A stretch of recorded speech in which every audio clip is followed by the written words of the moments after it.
Hello, everybody. It is me, Cullen, coming to you from the Philippines in Santa Rosa, Nova Ecija.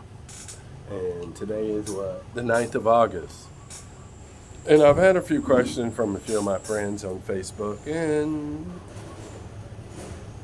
someone, a viewer on YouTube about a couple of days ago. I had an issue. Well, I'm having an issue with Social Security. And they want me to re-verify my eligibility, and I'm like, damn. So those of you that are dealing with Social Security know it can be a pain in the ass, and it has been. So they sent me a letter. It's kind of like they want me to re-verify my eligibility. It's like I just did all that shit 4 months ago, and I was in the States a couple months ago and went to visit them 3 times. Can't get no better than that. But anyway, I got a surprise when I went to the post office here in Santa Rosa, and I seen the sign before a young lady came out to say all mail services to the U.S. is suspended.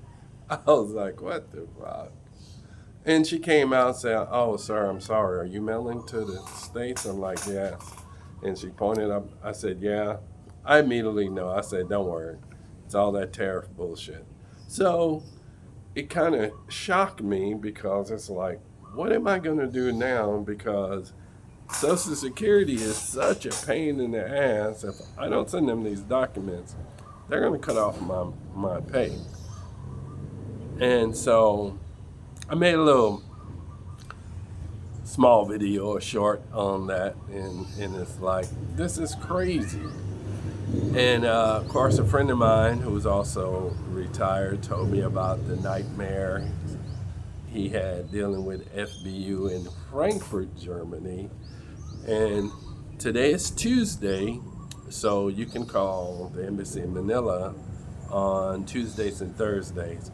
And I was shocked that the first call, I waited till 7:58 and I hit the phone to call him because you got to go through all that crap with the automated thing that tells you press 1, 2, 3, 4, whatever. And I hit 4, and on the first ring, I got somebody. So a lady came on. I told her, which I'm pretty sure she's aware of, the issue with mail services going to the States. And I thought she would let me just email it to her because everybody else did. But she's like, no, you have to mail it to us, and I have their address. So I went down to the post office a couple hours ago, and mailed that to the U.S. Embassy in Manila. And it's kind of a shame you just have to sit on pins and needles after that, because I find that the person you talk to there will tell you something different. I'd rather email it to where I can see they got a red receipt to say that you got it at this time, because I am really worried about that, because it took me 16 months to start my benefits because somehow they insisted I was working. And after tons of documents, and I said, I don't know what else to show you guys that I'm not working. I'm in the Philippines, trying to enjoy myself, trying to enjoy life if y'all would pay me. And it was just crazy. And finally, nothing being said, they paid me. And now, 4 months later, they want to verify my eligibility. And what they send you is this form. It's only 3 questions on the whole thing that concern me. They ask you, 1, have you changed your citizenship? It's like, no. 2, have you gotten married or divorced? No. Have you started working on your own business or something like that? I'm like, no.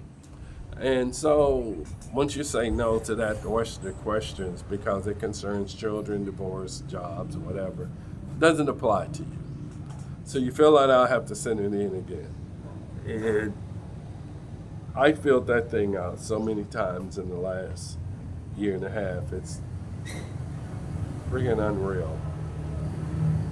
So, and of course, you only got like 30 days to respond to them. So however long it took that letter to go from the States to me here, which nothing's dated on it, I just got to jump through hoops trying to send something. How I did it before was I FedEx stuff to my brother, which that would cost 2,500 pesos.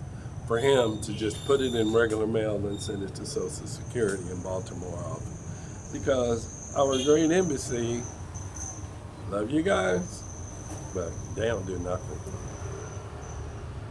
Nothing at all. And that's a shame. Like me, I was human resource specialist working for the U.S. government, the U.S. Army, for like over 20 years. And I handled a lot of things, managing people, time, and resources. It never took me a year and a half to get an answer on nothing. I had one thing that took a long time, and it had to do with a Filipino couple, a soldier, had a child in the Philippines, and he was trying to get U.S. citizenship. And something looked a little strange about it when I was doing the case. So the embassy contacted me and wanted dated letters and times and photographs, some information to put him and her at the same time together, that was a possibility that they could have created this child. And since I was stationed in Germany, that had to go through from the consulate in Germany to the embassy in Manila, who's the ex-resident expert here, and they had to actually go to the town and verify both of their births and stuff and talk to people, whatever. It took about 6 months. And I told the couple that at the best I can do as far as updating them, I would call them once a month and let them know. And thank God that they were very patient. The wife was really good with me, and I would call her whether I had something or not and let her know. And finally, the U.S. consulate in Frankfurt contacted me and give me a heads up. It was approved. The birth certificate will be coming in soon, and the passport and all that. And I was so happy. Contact the military spouse, let her know. Boom, your child's case was approved. The little dude or little girl is now U.S. citizen. And that took me about 6 months. These guys won't call you, won't let you know nothing. And I just find it and I find it so terrible because this is your livelihood. This is money, And I could see if I was trying to get something that I wasn't entitled to. But I paid for this. I had one employer for 45 years, all the U.S. Army. Only had one person paying me. And it's like, I'm an easy person to check. I had no other jobs. I was either soldier or civilian, but I worked for the U.S. Army, period. So this tariff thing is insane, that I can't mail nothing to the U.S. And I tried DHL. DHL said all mail services to the U.S. is suspended. So I haven't went to FedEx, but I looked at FedEx website. What I used to mail, the price done doubled, almost. A letter, just sending documents, was 2,500 pesos, which is, you can say $45 maybe, about that. Now it's 4,700 pesos, which is over $80, $90 approaching. So you see the difference? The prices done doubled. And it's way up there depending on how fast you want it there or which day you want to ship it. So it's like 1 day from now would cost you a lot, would cost you about $70. If you're gonna ship it 2 days from now, it gets a little cheaper, but it depends on what the route you want it to go. So, but I haven't actually went to FedEx and talked to them because that was an option. But if the embassy can do it, I really just rather send it to my brother. But it's gone now in the mail, in the Filipino mail. Hopefully it would make it there in a reasonable amount of time. It cost me less than $1 to send it, so I'm not complaining about that. Not trying to save the money, but not just trying to spend money like crazy either if you don't have to. And hoping that I don't have to go through this crap again where my pay gets suspended because it's crazy. So I don't know if anybody else is having these issues.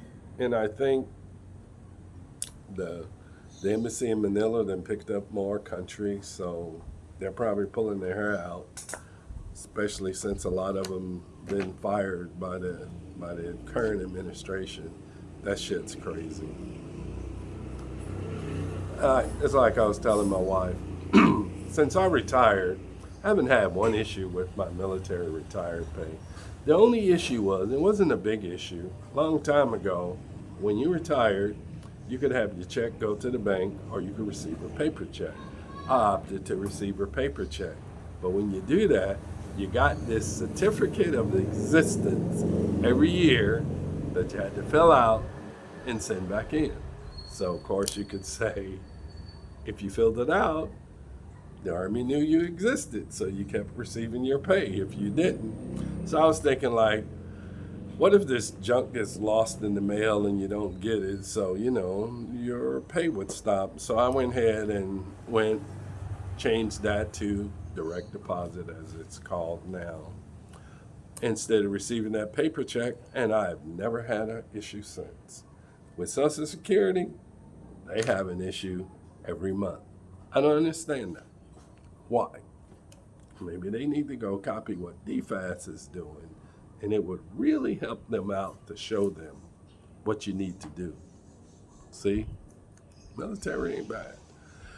But anyway, I guess it's going to be stay tuned more to that.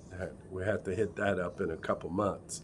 I'll see if I get a paycheck for October, November. Hey, it's just in time for Christmas. Why not? I hate to say it, screw me over. It's like, wow, life could be so nice here if things would just work. But anyway, I'm not whining. It's just an issue that concerns me. So please stay tuned for more. And thank y'all. Have a blessed day. Bye now.